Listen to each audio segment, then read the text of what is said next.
नमस्कार मित्रांनो, स्वागत आहे तुमचं माझ्या चॅनलवरती. मी आहे तुमचा मित्र अली बक्कर आदी. आज मी आलेलो आहे इंडियामधल्या एका अशा स्पॉटवरती, हम्पीमध्ये. ब्लॉग आपला हम्पीच्या रिलेटेड असणार आहे. आम्ही रात्री तिकडे आलेलो आहोत. 3:30 वाजता निघालो आपल्या अलिबागवरनं आणि आता इकडे आम्ही पोचलो 1:30 वाजता रात्री. सो आजचा ब्लॉग त्याच बाबतीत आहे. सो चला, ही आहे माझी पंच, ही आहे अल्ट्रॉज, ही आहे इथं जॅझ. हे आमचे सगळे फॅमिली मेंबर्स. हे न्यू कपल आहे. हा बिचारा एकटा झाला आहे कबूतर. ह्याच्या बायकोने याला टांग दिली. दादा, तो तिथे एक दादा. हे अशी आमची सगळी टीम आहे. आणि तुम्हाला हे तर माहितीच असतील, बंटी शेट. आणि हे माझं प्रॉडक्ट, हा बघा.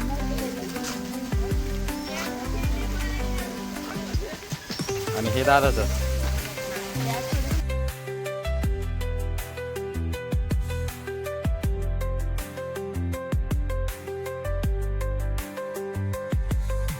नमस्कार मंडळी, आज आपण आलो आहोत इतिहास, कला आणि वास्तुकलेने भरलेल्या हम्पीमध्ये.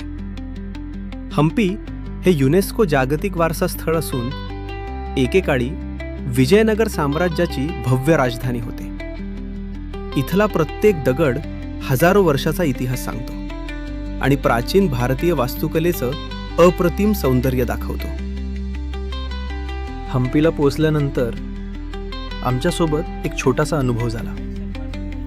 आम्ही आमच्या स्वतःच्या कारने आलो होतो, पण तिथल्या काही लोकल ट्रान्सपोर्टवाल्यांनी आम्हाला थांबवून खूप वेळ समजावण्याचा प्रयत्न केला. ते सतत म्हणत होते, तुमची कार इथेच लावा, आम्ही रिक्षाने सगळे स्पॉट दाखवतो आणि परत इथे सोडतो. त्यांचा गाईडही आला आणि त्याबद्दल सांगण्यात बराच वेळ गेला. त्यामुळे आमचा थोडासा वेळ वाया गेला. म्हणून एक छोटा ट्रॅव्हल टिप. आल्यावरती एक पहिला एक्सपिरियन्स बेकार आहे. तिथे जाम इरिटेट करतात ही लोक इकडची. गाईड घ्या, रिक्षा घ्या, हे घ्या, ते घ्या. मी तर स्ट्रिक्टली नाहीच बोलतो, पण तरी सुद्धा पाठी पडतात. कुठच्याही प्लेस वरती हे असं सगळं झालं नाही पाहिजे, तर मग फिरण्याची मजा निघून जाते. आता आपल्या प्रवासाची सुरुवात होते विरूपाक्ष मंदिरापासून. हे मंदिर हम्पीतील सर्वात प्राचीन आणि प्रसिद्ध मंदिर मानलं जातं.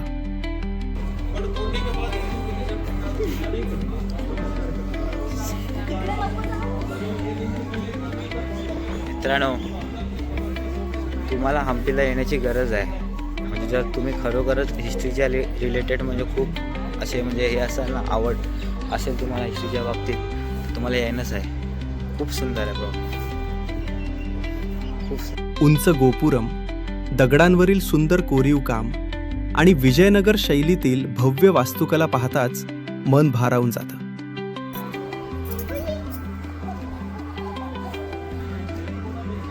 सो आमचा गाईड आम्हाला सगळं एक्सप्लेन करतोय. तुम्ही पण जर इकडे आलात तर तुम्ही सुद्धा एक गाईड घ्या, आणि गाईड घ्या जरा वयस्कर घ्या, यांच्यासारखा. मंदिरातील प्रत्येक खांब आणि शिल्प त्या काळातील कलाकारांच्या अद्भुत कौशल्याची साक्ष देतात. आत गेल्यानंतर गाईडने आम्हाला एक खूपच इंटरेस्टिंग गोष्ट दाखवली. मंदिराच्या आतल्या एका छोट्या अंधाऱ्या खोलीतून मंदिराच्या कळसाचं प्रतिबिंब आत दिसतं. म्हणजे बाहेर असलेला उंच कळस कोणताही आरसा नसताना अगदी नैसर्गिक पद्धतीने भिंतीवर उलटा दिसतो. त्या काळात अशी रचना कशी केली असेल हे पाहून खरंच आश्चर्य वाटतं. विजयनगर काळातील वास्तुकला आणि विज्ञान यांचा किती सुंदर संगम होता याची ही एक अप्रतिम झलक आहे. हा अनुभव पाहताना आम्हालाही खूपच वेगळं आणि खास वाटलं.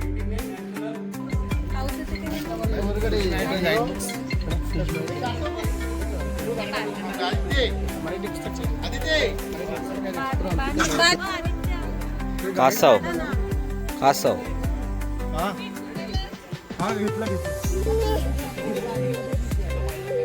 ते तुम्हाला प्रसाद भेटेल मंदिराचा.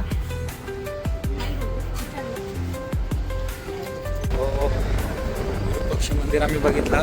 त्यामध्ये कसं आहे, खूप साऱ्या म्हणजे अशा देवी वगैरे असे होते आणि खूप स्टोरी वगैरे आहे. तुम्ही जर इथे आलात तर एक हायर करा, तर तुम्हाला इंटरेस्ट असेल तेवढा. तर आम्ही पण केला. 2,500-3,000 रुपये वगैरे चार्ज करतात ते. त्यामध्ये तुम्हाला ते सगळं डिटेलमध्ये सांगतात. आणि या ब्लॉगमध्ये माझ्या मुलाला घेऊन ब्लॉग बनवतो आहे, कारण तो इकडे तिकडे पळतो. जर असं दुर्लक्ष झालं का कुठे पण गायब होऊ शकतो. आणि इथे भरोसा नाही, कोणी उचलून नेला वगैरे काय त्यासाठी. आता इकडून सेकंड कुठे जायचं ते मी सांगतोच तुम्हाला. तर मित्रांनो, हम्पीतला आपला पहिला स्पॉट विरूपाक्ष मंदिर इथेच संपवूया.